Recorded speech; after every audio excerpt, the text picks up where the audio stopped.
नमस्कार दोस्तों, स्वागत है आपका अपने YouTube channel education classes Ramu में आपका स्वागत करता हूं। दोस्तों, आज की वीडियो हमारा यूथ कंपटीशन टाइम से रिलेटेड आज हमारा अलग सब्जेक्ट हो गया है और आज हम पढ़ने वाले हैं। पहली वीडियो होगी हमारी सूचना तकनीकी, यानी कि कंप्यूटर वाला जितने भी सिलेबस में इसमें दिया गया है उन सभी की वीडियो आज से हमारी शुरू हो गई है। तो आज हम पहला टॉपिक पढ़ेंगे शिक्षण कौशल का विकास। हालांकि थ्योरी वाला पार्ट इसका नहीं करेंगे क्योंकि लेंथी चीज़ दिया गया और उसको हम पढ़ाएंगे तो बोरिंग जैसा महसूस होगा, तो उस चीज़ पर क्यों फोकस किया जाए जो बोरिंग महसूस हो। लेकिन बाकी क्वेश्चन इसके बहुत ही इंपॉर्टेंट इस टॉपिक से रिलेटेड दिए गए हैं, उसको आज हम कवर करने वाले हैं। और उसके बाद कल हो सकता है इसकी वीडियो आपको मिल जाएगी। और उसके बाद तीसरा टॉपिक जो है कंप्यूटर इंटरनेट। यहाँ पर पॉइंट वो है कि वन लाइनर पोर्शन में यहाँ से पॉइंट दिए गए हैं, तो आप कमेंट में बताइएगा कि वो भी करा दिया जाए या सिर्फ क्वेश्चन ही कराकर इस टॉपिक को ख़त्म किया जाए। आपके कमेंट का इंतज़ार रहेगा। बाकी चीज़ें आज हम पढ़ने वाले हैं शिक्षण कौशल से रिलेटेड इम्पोर्टेंट क्वेश्चन जो आपके एग्जाम में काफ़ी महत्वपूर्ण होगा। आपको पता होगा कि प्राइमरी सुपरटेंडेंट शिक्षक भर्ती में यहाँ से 5 नंबर के क्वेश्चन बनते हैं, तो बहुत महत्वपूर्ण है एक एक नंबर, क्योंकि हर सब्जेक्ट से इतने प्रश्न नहीं बनते, इतने नंबर नहीं मिलते जितने कि कंप्यूटर से मिल रहे हैं। तो टॉपिक भी छोटा तो नंबर भी छोटा है, मतलब कंप्यूटर का सिलेबस भी छोटा है तो नंबर भी छोटा है। ध्यान रखिएगा, हर सब्जेक्ट आपके सुपर टेट के लिए महत्वपूर्ण है। इस सोच के साथ आप इस शिक्षक भर्ती की तैयारी करिएगा। शिक्षक भर्ती से रिलेटेड फ्री में नोट्स वीडियो चाहिए, एजुकेशन क्लासेस रामू के नाम से टेलीग्राम चैनल है, वहाँ चले जाइएगा। लिंक इस वीडियो के डिस्क्रिप्शन में मिल जाएगा या इस नाम से सर्च करिएगा, एजुकेशन क्लासेस रामू के नाम से आपको हमारा चैनल मिल जाएगा। बहुत महत्वपूर्ण है, वहाँ पर सभी सब्जेक्ट के नोट्स और साथ ही साथ इस कंप्यूटर के भी नोट्स आपको मिल जाएंगे।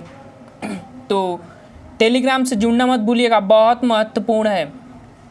चलिए आज हम स्टार्ट करते हैं शिक्षण कौशल से रिलेटेड इंपॉर्टेंट क्वेश्चन जो लेसन 1 में दिए गए हैं यूथ कंपटीशन टाइम्स की बुक में। प्रश्न नंबर पहला कि एक शिक्षक की सबसे महत्वपूर्ण चुनौती होती है, क्या होती है वो आपको बताना है। इसमें तो हम सब ऑप्शन पढ़ेंगे क्योंकि ये पेडागॉजी सेक्शन जैसे क्वेश्चन यहाँ पर पूछे गए हैं, और ऐसे जब क्वेश्चन पूछे जाते हैं तो इसका मतलब होता है कि भाई सभी क्वेश्चन के ऑप्शन पढ़ना मजबूरी हो जाता है। बाकी हम साइंस करा रहे थे तो उसमें हम सीधे प्रश्न पढ़ रहे थे, आपको उत्तर बता रहे थे, तो वो एक तरह का वस्तुनिष्ठ क्वेश्चन की तरह हो जाता है। लेकिन ये जो होता है ना, ये एक तरह का एक आत्मनिष्ठ हो जाता है कि भाई आप जब तक क्वेश्चन पढ़ रहे हैं ऑप्शन नहीं पढ़ेंगे आपको उत्तर मिल ही नहीं सकता। तो ऑप्शन भी हम इस टॉपिक के सभी ऑप्शन पढ़ेंगे। तो पहला प्रश्न का ऑप्शन है कि विद्यार्थी को उनका गृह कार्य करवाना सबसे महत्वपूर्ण चुनौती की बात कर रहा है शिक्षक को। ऑप्शन बी है शिक्षण अधिगम प्रक्रिया को आनंदप्रद बनाना। ऑप्शन सी है कक्षा में अनुशासन बनाए रखना, ये अनुशासन कभी नहीं बनाना भाई। प्रश्न पत्र तैयार करना, ये भी नहीं करना है। गृह कार्य करवाना, ये तो थोड़ी बात ठीक है, लेकिन सबसे बेस्ट ऑप्शन आपको चुनना होता है। इसके अकॉर्डिंग हमारा बी वाला ऑप्शन इसका सही हो जाएगा।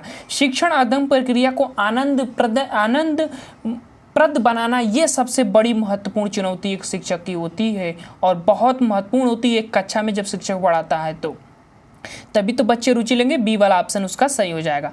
प्रश्न नंबर तीसरा, विद्यार्थी में अभिप्रेरणा विकसित करने के लिए एक शिक्षक को क्या करना चाहिए। क्या करना चाहिए भैया, अभिप्रेरणा विकसित करने के लिए पॉइंट ध्यान रखिएगा, शिक्षक को क्या करना चाहिए। ऑप्शन ए है गलाघाट प्रतियोगिता का प्रोत्साहन करना चाहिए। ऑप्शन बी है विद्यार्थियों के सम्मुख एक अपर्याप्त लक्ष्य रखना। ऑप्शन सी है नई तकनीक और नई विधियों का प्रयोग करना। ऑप्शन डी है उनके आकांक्षाओं को स्तर को घटाना। ये तो कभी नहीं हो सकता। और सबसे बेस्ट ऑप्शन देखिए सी वाला ऑप्शन हमें मिल रहा है, उसमें हमें नई तकनीक और नई विधियों का प्रयोग करना है। क्या चीज़ है ये, एक सृजनात्मकता को भी प्रकट करता है, तो बहुत महत्वपूर्ण है हमारी जो है एक अभिप्रेरणा के लिए आप कह सकते हैं एक शिक्षक को कक्षा में प्रयोग करने के लिए। तो सी वाला ऑप्शन बेस्ट ऑप्शन होगा हमारे दूसरा का। बाकी ऊपर के दोनों ऑप्शन महत्वपूर्ण उतने नहीं हैं प्रश्न नंबर 2 के अकॉर्डिंग। बेस्ट ऑप्शन चुनना होता है ऐसे प्रश्नों पर, तो ध्यान रखिएगा। प्रश्न नंबर तीसरा है कि शिक्षक कार्य प्रारंभ करने से पूर्व शिक्षक को क्या करना चाहिए। अगर शिक्षण कार्य प्रारंभ करने से पूर्व शिक्षक को क्या करना चाहिए। ऑप्शन ए है छात्रों को खड़ा कराना चाहिए। ऑप्शन बी है छात्रों को मानसिक रूप से तैयार करना चाहिए। ऑप्शन सी है सैंपल पग को साफ कराना चाहिए। ऑप्शन डी है छात्रों को चुप रहने के लिए कहना चाहिए। चुप रहने के लिए कभी नहीं कहेंगे, सैंपल साफ नहीं करा सकते। उसके बाद जो है ये सैंपल साफ कराने वाली प्रक्रिया जो उदंड छात्र होते हैं ना उनके लिए प्रयोग किया जाता है। ऑप्शन ए छात्रों को खड़ा कराना चाहिए, ये भी नहीं। तो हमारा सबसे बेस्ट ऑप्शन है कि पहले उनके मानसिक रूप से तैयार करिए ना उसको सिखाने के लिए, तभी तो वो सीखेंगे। तो उनको मानसिक रूप से तैयार किया जाता है। बी वाला ऑप्शन हमारा सही हो जाएगा प्रश्न नंबर तीसरा का। प्रश्न नंबर चौथा है कि सामान्यतः छात्रों में पठन पाठन के लिए निम्न विशेषताएं होती है। क्या होती है भाई? सामान्य छात्रों में पठन पाठन के लिए निम्न विशेषताएं होती हैं। ऑप्शन ए है अधिगम में क्रियाशील, एकदम ये सही चीज़ है भाई, होती है। छात्रों में सीखने की योग्यता, ये भी सही ऑप्शन हो सकता है। आगे वाला ऑप्शन देखते हैं, जब तक आप चारों ऑप्शन नहीं देख सकते उत्तर, यहाँ तो उत्तर ही दिख गया, डी वाला ऑप्शन सही हो जाएगा। तो चलिए इसका डी वाला ऑप्शन डायरेक्ट मार देते हैं, सभी एक हो जाता है। एक छात्र की जो है सामान्य छात्र के पठन पाठन की विशेषताओं के अंतर्गत। प्रश्न नंबर 5वां, 6 से 11 वर्ष के आयु वर्ग के लिए अधिगम क्या है? 6 से 11 वर्ष के आयु वर्ग के लिए अधिगम क्या है वो आपको बताना है। ऑप्शन ए है ज्ञान निर्माण की एक सक्रिय प्रक्रिया, ये भी तो सबसे बेस्ट ऑप्शन दिख रहा है। मुझे लग रहा है कि रटना वाली तो ये है नहीं, कक्षा कक्ष में ध्यानपूर्वक सुनना भी नहीं है भाई, ये पाठ्य पुस्तक का अध्ययन करने की प्रक्रिया। पाठ्य पुस्तक तो ये बहुत बेकार चीज़ है। बेस्ट ऑप्शन हमारा ऑप्शन ए है। 6 से जो 11 वर्ष के बच्चे होते हैं ना वो ज्ञान निर्माण की एक सक्रिय प्रक्रिया होती है। उनकी खोज करने की जो काफ़ी उनमें सृजनात्मकताएं देखने को मिलती है, नए नए जिज्ञासाएं उनके अंदर उत्पन्न होती है। तभी तो बच्चे से, उस उम्र के बच्चे से आप मिलिए ना, कोई नया चीज़ देखेंगे तुरंत आपसे प्रश्न पूछते हैं, तो वही उसकी जिज्ञासा होती है। और अध्यापक का काम क्या होता है कि भाई उनकी जिज्ञासा को तुरंत शांत करना है। प्रश्न नंबर 6वां, एक बालक अधिक सीखता है यदि उसे क्या कराएंगे? ऑप्शन ए पाठ्य पुस्तक के माध्यम से पढ़ाएं जाए। ऑप्शन बी है कंप्यूटर से पढ़ाया जाए। ऑप्शन सी है व्याख्यान विधि से पढ़ाया जाए। ऑप्शन डी है क्रिया विधि से पढ़ाया जाए। क्या चीज़ है ये? देखिए ये ऑप्शन क्रिया विधि कितना, क्योंकि वो खुद प्रत्यक्ष अनुभव करेगा, प्रत्यक्ष अनुभव प्राप्त करेगा उस कार्य में। तो ये है ना सबसे बेस्ट ऑप्शन हुआ, ना कि पाठ्य पुस्तक, कंप्यूटर विधि ना व्याख्यान विधि। ये महत्वपूर्ण नहीं है। अगर आप बालक अधिगम सीखता है, अधिक सीखता है, तो उस समय आप उसको क्रिया विधि के माध्यम से पढ़ाइए। सबसे बेस्ट ऑप्शन हमारा 6 का डी वाला विकल्प सही हो जाएगा। प्रश्न नंबर 7 है कक्षा कक्ष में शिक्षक प्रयास करना चाहिए। किस चीज़ का प्रयास करना चाहिए? ऑप्शन ए छात्रों को अनुभव प्रदान करने का। ऑप्शन बी है छात्रों को सहायक अधिगम वातावरण देने का, ये भी सही है भाई। ऑप्शन सी है छात्रों को चिंतन का अवसर देने का। एकदम कुछ मत सोचिए, डी वाले ऑप्शन के साथ जाइए, एकदम बहुत महत्वपूर्ण है। एक कक्षा कक्ष में शिक्षक प्रयास करेगा, इन सभी विकल्पों के साथ वो कर सकता है एक कक्षा कक्ष में शिक्षक। प्रश्न नंबर 8वां है कि शिक्षक के 2 प्रमुख उद्देश्य होते हैं। क्या होते हैं भाई? देखते हैं। पहला ऑप्शन है शिक्षा के 2 प्रमुख उद्देश्य होते हैं। शिक्षक के नहीं, शिक्षा के बालकों में विषयों का ज्ञान व उसकी मानसिक उनका मानसिक विकास करना। ऑप्शन ए करा कि बालकों में विषयों का ज्ञान व उनका मानसिक विकास करना। ऑप्शन बी वाला देखते हैं। ऑप्शन ए का इसका उत्तर ही दिख गया भाई। चलिए ऑप्शन को और पढ़ लेते हैं, थोड़ा बहुत ज्ञान भी मिल जाएगा। विषयों का ज्ञान देना, वो परीक्षा के लिए तैयार करना। तैयार तो कभी नहीं करना, तो आसान इसीलिए कट जाएगा। कंठस्थ तो कभी नहीं करा सकते। विषयों का ज्ञान देना, व्यवहारिक कौशल का विकास करना, ये भी एक सूचना की प्रक्रिया में हो जाता है जो निगेटिव मार्किंग को प्रदर्शित करता है। तो बाकी हमारा ये वाला ऑप्शन इसका सही हो जाएगा कि आप बालकों में विषयों का ज्ञान दें और उनका मानसिक विकास करें। इस स्तर का आपको उद्देश्य होता है शिक्षा के। तो 2 प्रमुख उद्देश्य, ए वाला ऑप्शन 8वां का हमारा सही हो जाएगा। प्रश्न नंबर 9 है कि निम्नलिखित मिलान करिए, दी गई तालिकाओं में सही मिलान आपको करना है। चलिए ऑप्शन ये सूची अ को सूची ब से मिलाना है। चलिए सूची अ में एल में थोड़ा छोटा कर देते हैं, इसको सही रहेगा। चलिए सूची एल, बी अंकुरित होने का अनुभव प्रदान करना। बीज अंकुरित होने का अनुभव प्रदान करना किसके साथ मिलेगा? तो देखिए ये जो है ना बीज अंकुरित, आप जब तक आप इसका विचार विमर्श करेंगे नहीं जी, भाग लेंगे नहीं जी, प्रश्न पूछेंगे नहीं जी, इसका अवलोकन करेंगे तो सही चीज़ है, यही ऑप्शन मिलेगा इसके साथ। भूमि निर्वाह रोल प्ले, ये चीज़ देखिए, भूमि निर्वाह रोल प्ले, यानी कि जब उसमें आप भाग लेंगे तो ये हमारा ऑप्शन तीसरे के साथ जाएगा। और परिवार में लैंगिक विभेदी की क्रियाओं या अभ्यास का वार्तालाप, तो ये विचार विमर्श से हो सकता है भाई, लगता है कि ऑप्शन ये वाला देख लेते हैं वो वाला में कि दुग्धशाला में विभिन्न दूध के उत्पादों की प्रक्रिया कर बनाना और डिब्बा बंद करना, ये थोड़ा और ऑप्शन दिया है और पॉइंट दिया है क्या, देखते हैं नीचे, बस 4 ही पॉइंट दिया है, तो ये हमको लगता है कि ये इसके साथ जाएगा। बाकी ये तो इसके साथ जाएगा, ये दूसरे तीसरे के साथ जाएगा, और ये जो है विचार विमर्श करेंगे जो विभेदी लैंगिक विभेदीकरण की क्रियाओं का अभ्यास या वार्तालाप कराते हैं। तो अब हम चलते हैं ऑप्शन पर।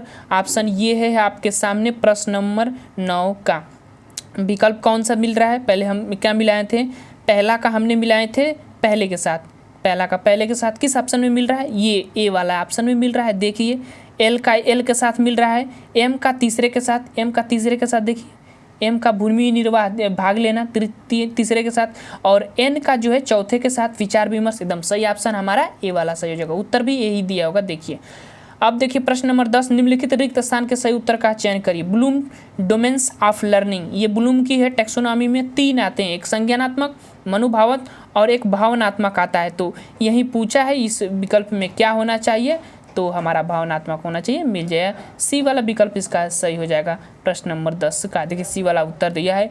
प्रश्न नंबर 11 जो होता है उसको अब देखते हैं। यह कह रहा है कि छात्रों को ठीक, शाबाश, बहुत अच्छा कहना, ये क्या होता है आपको बताना है, शाब्दिक पुनर्बलन है या अशाब्दिक पुनर्बलन है, क्या है। ऑप्शन सी है सकारात्मक शाब्दिक पुनर्बलन, नकारात्मक जो है शाब्दिक पुनर्बलन। तो हमारा सी वाला विकल्प सही हो जाएगा, सकारात्मक भी है और शाब्दिक पुनर्बलन के अंतर्गत आएगा। तो 11 का हमारा सी वाला ऑप्शन सही हो जाएगा, ध्यान रखिएगा। आगे चलते हैं प्रश्न नंबर 12 पर।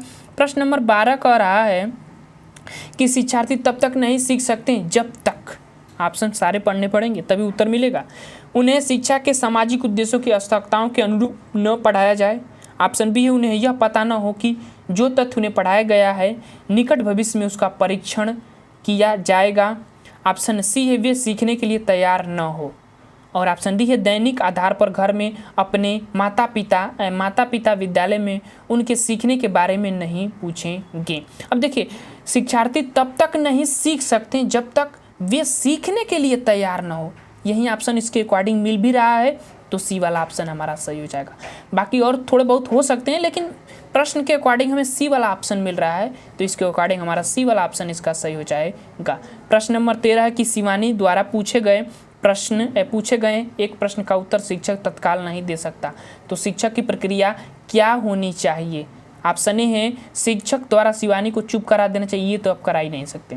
ऑप्शन बी है शिक्षक द्वारा शिवानी का ध्यान भटकाना, ये भी नहीं आपको कराना, ये तब बहुत बड़ी गलती कर रहे हैं आपकी, उसका ध्यान भटकाएं क्या। और ऑप्शन देखते हैं, शिक्षक को कहना चाहिए कि मैं नहीं जानता हूँ, और ऑप्शन डी करे कि शिक्षक द्वारा इस प्रश्न का सही उत्तर बाद में समझकर देना चाहिए। डी वाला ऑप्शन हमारा सही हो जाएगा, ठीक है ना, डी वाला ऑप्शन इसका सही हो जाएगा, बाद में आपको समझकर उसको उत्तर देना है अगर आपको नहीं आता है तो।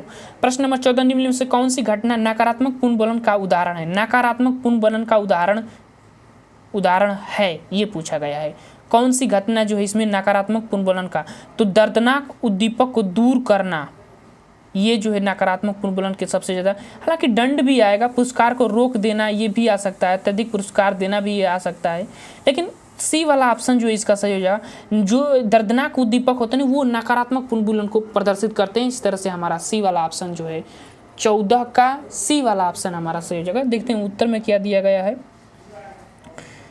सी वाला ही दिया गया है, ध्यान रखिएगा। प्रश्न नंबर 15 है कि कक्षा में विद्यार्थियों की रुचि बनाए रखने के लिए एक शिक्षिका को उचित है, क्या उचित है, श्यामपट्ट का प्रयोग करे, चर्चा करना, कहानी कहना, प्रश्न पूछना। तो देखिए कक्षा में विद्यार्थियों का रुचि बनाए रखने के लिए सबसे महत्वपूर्ण भाई प्रश्न पूछते रहिए बीच बीच में, तभी तो बच्चों का ध्यान आपके तरफ रहेगा। 15 का हमारा जो ऑप्शन सही होगा डी वाला विकल्प, ये भी महत्वपूर्ण है, ऐसा नहीं है कहानी कहना महत्वपूर्ण नहीं है, चर्चा करना महत्वपूर्ण नहीं है, लेकिन उस कक्षा में विद्यार्थियों की रुचि बनाए रखने के लिए ये बीच बीच में प्रश्न पूछना सबसे ज़्यादा महत्वपूर्ण है। डी वाला विकल्प 15 का हमारा सही हो जाएगा। प्रश्न नंबर 16 है कि विद्यार्थी कक्षा में जो विद्यार्थी प्रश्न पूछते हैं उन्हें क्या करना चाहिए, तो ऑप्शन है कक्षा के बाद शिक्षक से मिलने की सलाह दी जानी चाहिए, ये तो बात आप कर ही नहीं सकते। ऑप्शन बी है कक्षा चर्चा में भाग लेने के लिए प्रोत्साहित किया जाना चाहिए। आगे ऑप्शन देखते हैं, लगातार प्रश्न पूछने के लिए प्रोत्साहित करना चाहिए। ऑप्शन डी है स्वतंत्र रूप से उत्तर ढूंढने के लिए प्रोत्साहित करना चाहिए। इसका जो हमारा ऑप्शन होगा लगातार प्रश्न पूछने के लिए प्रोत्साहित करना चाहिए, सी वाला विकल्प जो है इसका सही हो जाएगा प्रश्न नंबर 16 का।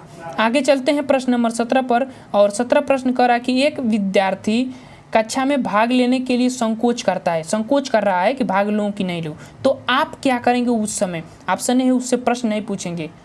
अच्छा, प्रश्न क्या है भाई कि यदि एक विद्यार्थी कक्षा में भाग लेने से संकोच करता है तो आपकी क्या राय होगी? उससे ऑप्शन है कि उससे प्रश्न नहीं पूछेंगे। ऑप्शन बी है जिन प्रश्नों के उत्तर वह दे सकता है केवल उन्हीं प्रश्नों को पूछेंगे। ऑप्शन सी है उन प्रश्नों को नहीं पूछेंगे जिसके उत्तर उसके समर्थ से बाहर हो, जिसके कारण वो कक्षा से उपहास का पात्र बन सकता है। ऑप्शन डी है उससे केवल तब प्रश्न पूछेंगे जब वो उत्तर देने के लिए उत्साहित हो। अब प्रश्न क्या है कि यदि एक विद्यार्थी कक्षा में भाग लेने में संकोच करता है तो आप क्या करेंगे? देखिए ये, हाँ देखिए ये एक चीज़ है, वो भाग लेने के लिए संकोच कर रहा है, उसके अंदर डर है भाई कि भाग लेंगे तो हमसे क्या होगा, शिक्षक प्रश्न पूछेगा। तो ऐसी स्थिति में हमारा जो ऑप्शन होगा वो डी वाला होगा। उसे अब यहाँ देखा कोई लोग कहेंगे कि केवल दिया है तो इस तरह से निगेटिव मार्किंग को प्रदर्शित कर, लेकिन नहीं जी, हर जगह ट्रिक काम नहीं करता है। प्रश्न के अकॉर्डिंग ही आपको उत्तर भी ढूंढना होता है। उससे केवल तभी प्रश्न पूछें जब उसको उत्तर देने के लिए उत्साहित तैयार हो, तभी प्रश्न पूछना चाहिए। नहीं तो ऐसे अगर आप प्रश्न पूछेंगे तो वो संकोच की प्रवृत्ति रखेगा कि भाग लें या कि नहीं लें। समझ गए ना? डी वाला ऑप्शन हमारा सही हो जाएगा। बहुत बढ़िया प्रश्न था, महत्वपूर्ण प्रश्न है एक। प्रश्न नंबर 18 कि शिक्षक का बर्ताव होना चाहिए तो कैसा होना चाहिए? तो आदर्शवादी होना चाहिए, सबको पता है। सी वाला विकल्प इसका सही हो जाना चाहिए 18 का। प्रश्न नंबर 19 है कि निम्नलिखित में से कौन सा समझने के लिए शिक्षण को प्रदर्शित नहीं करता है? देखिए पॉइंट देखिए, समझ के लिए शिक्षण को प्रदर्शित नहीं करता है, बहुत महत्वपूर्ण पॉइंट है, नहीं भी ध्यान रखिएगा। ऑप्शन पढ़ते हैं हम प्रश्न नंबर 19 का। ऑप्शन है कि समानता और अंतर देने और सादृश्य स्थापित करने के लिए विद्यार्थी की सहायता करना। ऑप्शन बी विद्यार्थियों को एकांकी तथ्यों और प्रतिक्रियाओं को याद कराने के लिए योग्य बनाना। अब देखिए इससे ऑप्शन कहाँ आपको बेस्ट मिलेगा? नहीं याद कराना है, याद कराना एक निगेटिव मार्किंग को प्रदर्शित करता है। अब यहाँ कह रहा है कि भैया याद कराने के लिए योग्य बनाना है, तो नहीं पूछा ही है, तो यही तो ऑप्शन मिल रहा है हमारा, बी वाला विकल्प इसका सही हो जाएगा। अब देखिए और भी विकल्प देख लेते हैं, लेकिन ऑप्शन भी दे दिया है, बी वाला विकल्प इसका सही होगा। चलिए आगे चलते हैं, सीधे आगे चलते हैं प्रश्न नंबर 19 पर। प्रश्न नंबर 19 कह रहा है कि निम्नलिखित में से कौन सा, अच्छा वही प्रश्न है क्या, समझ, हाँ वही प्रश्न है, बी वाला विकल्प इसका सही हो जाएगा।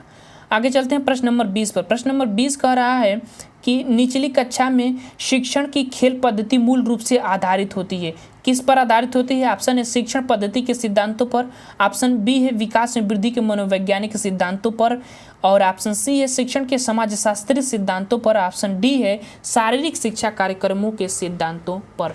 20 का हमारा कौन सा ऑप्शन सही होगा वो आपको बताना है। तो देखिए इससे क्या होता है, खेल पद्धति से बच्चे का क्या होगा, विकास होगा और वृद्धि भी होगा। तो ये मनोवैज्ञानिक पद्धति पर आधारित होता है। आज कभी कभी कहते हैं ना कि खेल पद्धति जो होती है वो मनोवैज्ञानिक पद्धति होती है। आजकल बाल केंद्रित जो शिक्षा पद्धति वो भी मनोवैज्ञानिक पद्धति है, और बाल केंद्रित शिक्षा पद्धति का मतलब वो खेल पद्धति को फॉलो किया जाता है। तो बालक का फोकस मांगकर सब कुछ होता है, बी वाला विकल्प हमारा सही हो जाएगा। बहुत महत्वपूर्ण प्रश्न है, ध्यान रखिएगा। ऑप्शन में सस्पिशन बन रहा है, लेकिन प्रश्न को अकॉर्डिंग ही हमें ऑप्शन ढूंढना होता है भाई। आगे चलते हैं प्रश्न नंबर 21 से। बच्चों को समूह में कार्य देना एक प्रभावी शिक्षण रणनीति है क्योंकि, अब देखिए समूह में कार्य देना एक प्रभावी शिक्षण रणनीति है क्योंकि, ऑप्शन है इससे शिक्षक का काम कम हो जाता है। देखिए ये तो चीज़ पहले गलत है। ऑप्शन बी है ये चीज़ होना भी नहीं चाहिए, एक तरह से ये निगेटिव चीज़ है। ऑप्शन बी है छोटे समूह के कुछ बच्चों को दूसरे बच्चे पर हावी होने की अनुमति होती है, ये भी एक गलत चीज़ है भाई। ऑप्शन सी ये सीखने की प्रक्रिया में बच्चे एक दूसरे से सीखते हैं और परस्पर सहयोग भी करते हैं। ये देखिए इससे बढ़िया ऑप्शन आपको कहीं नहीं मिलेगा। इसीलिए समूह में कार्य देने के लिए सबसे बेस्ट चीज़ माना जाता है कि एक बच्चा खुद तो सीखेगा लेकिन दूसरों से भी अपनी कमियों को शेयर करेगा और दूसरों की कमियां अपने साथ शेयर करता है। ये चीज़ें सबसे महत्वपूर्ण होती हैं। ऑप्शन डी है बच्चे अपना काम जल्दी करने में समर्थ होते हैं, ये नहीं हो सकता। सी वाला ऑप्शन हमारा बेस्ट होगा, यही उत्तर दिया गया होगा। देखिए यही भी उत्तर दिया गया है। प्रश्न नंबर 22 है कि कठोर शिल्प उद्गम किस सिद्धांत पर आधारित होता है? कठोर शिल्प उपागम जो है किस सिद्धांत पर आधारित होता है, तो वो हमारा होता है, किस सिद्धांत पर आधारित होता है जी, औद्योगिक पर हो सकता है, कठोर शिल्प। यहाँ तो किसके साथ, चलिए उत्तर देख लेते हैं, लेकिन मुझको लगता है कि बी वाला इंजीनियरिंग वाला में जा सकते हैं, बाकी कठोर शिल्प आधारित किस सिद्धांत, इंजीनियरिंग पर हुई होगा, बी वाला विकल्प उसका सही हो जाएगा। चलिए आगे चलते हैं, प्रश्न नंबर 23, बच्चे की जिज्ञासा शांत करनी है तो क्या करेंगे जब शिक्षक फुर्सत में हो, ये तो कोई बात नहीं होती। जब मैंने बताया ना कि बच्चे की जिज्ञासा जब भी उत्पन्न हो तुरंत शांत करने की प्रक्रिया को फॉलो करेंगे, तत्काल जब विद्यार्थी जिज्ञासित हो। देखिए डी वाला ऑप्शन में दिया गया है, कुछ मत पढ़िए, डी वाला ऑप्शन हमारा इसका सही हो जाएगा प्रश्न नंबर 23 का। जब उसकी जिज्ञासा उत्पन्न हो तुरंत आपको शिक्षक का कर्तव्य है कि उसको शांत करें, ये सबसे बड़ा कर्तव्य है भाई। एनसीएफ 2005 इसी को फॉलो करने का बात करता है। प्रश्न नंबर 204 पढ़ रहा हूँ, 24 प्रश्न। एक शिक्षिका अपनी कक्षा में विविधता को संबोधित करती है, विविधता का मतलब नए नए प्रयोग, नए नए चीज़ों का प्रयोग कर रही है। देखिए संबोधित करती है। ऑप्शन है भिन्नताओं को स्वीकार करके और उसे महत्व देकर। ऑप्शन बी है बच्चों की सामाजिक सांस्कृतिक पृष्ठभूमि का शिक्षा शास्त्रीय संसाधन के रूप में प्रयोग करके। ऑप्शन सी विभिन्न अधिगम शैलियों को समायोजित करके। ऑप्शन डी है मानक निर्देश देकर और निष्पादन हेतु सर्वमान्य मानदंड निर्धारित कर। ये देखिए सर्वमान्य मान निर्धारित कर एक चीज़ निगेटिव चीज़ है, तो ये तो हमारा 24 का डी वाला ऑप्शन तो पहले हमारा गलत हो जाएगा। लेकिन ये से प्रश्न दिया गया है तो ये तो मुझमें 2 से 3 देखिए विभिन्न, यहाँ देखिए पहले चीज़ देखिए यहाँ पॉइंट क्या है कि भिन्नताओं को स्वीकार करके उसको महत्व देकर, ये भी चाहिए सही चीज़ है भाई। विविधता को तभी आप प्रदर्शित करेंगे। बच्चों को सामाजिक पृष्ठभूमि को स्वीकार कर शास्त्रीय सेना को प्रयोग करके, ये भी हो सकता है। 2 ऑप्शन होगा भाई। और अरे यार ये दिया गया है, देखिए इसमें से लगभग 2 से 3 ऑप्शन सही हो गए, ये चीज़ों को दिया गया है। तो हमारा जो ऑप्शन इसमें सही होगा पहला और दूसरा तो दोनों सही है भाई, क्लियर एकदम। लेकिन विभिन्न अधिगम शैलियों को समायोजित करके सी वाला भी ऑप्शन सही है। इस तरह से हमारा ए वाला ऑप्शन सही हो जाएगा, डी वाला ऑप्शन हमारा इसका गलत है। तो ये चीज़ हमारा महत्वपूर्ण है, ए वाला उत्तर भी यही दिया गया होगा, ए वाला विकल्प से। हमने सोचा कि ये कैसे 2 ऑप्शन सही हो जाएंगे इसमें। प्रश्न नंबर 25 से शिक्षार्थियों में व्यक्तिक विभिन्नताओं को संबोधित करने के लिए एक विद्यालय किस प्रकार का सहयोग उपलब्ध करवा सकता है। व्यक्तिक विभिन्नताओं को संबोधित करने के लिए एक विद्यालय किस प्रकार का सहयोग उपलब्ध करवा सकता है। चलिए जब तक ऑप्शन नहीं पढ़ेंगे उत्तर हमें मिलेगा ही नहीं। चलिए ऑप्शन पढ़ते हैं। ऑप्शन ए है सभी विद्यार्थियों के लिए एक समान स्तर की पाठचर्या का अनुगमन करना। ऑप्शन बी बाल केंद्रित पाठ्यक्रम का पालन करना और शिक्षार्थियों को सीखने के अनेक अवसर उपलब्ध कराना। ऑप्शन डी है शिक्षार्थियों के व्यक्तिगत विभिन्नताओं को समाप्त करने के लिए हर संभव उपाय करना। ये तो आप कर ही नहीं सकते भाई।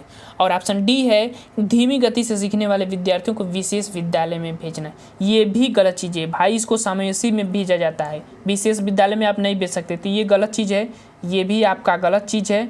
और सभी ऑप्शन 2 देखना है, सभी विद्यार्थियों के लिए समान स्तर की पाठचर्या का वो अनुगम कराना, और बी समान पाठचर्या का अनुगम कराना। ऑप्शन बी है बाल केंद्रित पाठचर्या, हमारा बी वाला ऑप्शन सही हो जाएगा, उत्तर भी बी ही दिया होगा, सोचने की बी वाला ऑप्शन सही है इसका। बाल केंद्रित पाठचर्या का पालन करना और विद्यार्थियों को सीखने के लिए अनेक अवसर उपलब्ध कराना, यही जो है सबसे महत्वपूर्ण हो जाती है। व्यक्तिगत विभिन्नताओं को संबोधित करने के लिए एक विद्यालय करवा सकता है।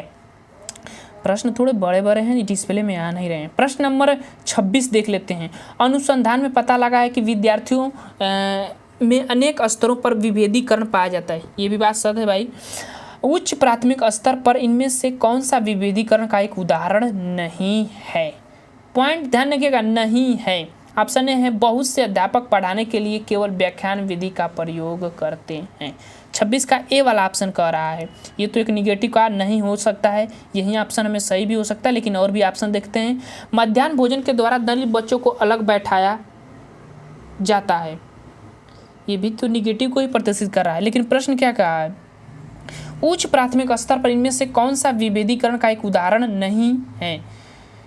लड़कियों, ऑप्शन सी है कि लड़कियों को गणित तथा विज्ञान विषयों को लेने के लिए प्रोत्साहित नहीं किया जाता है।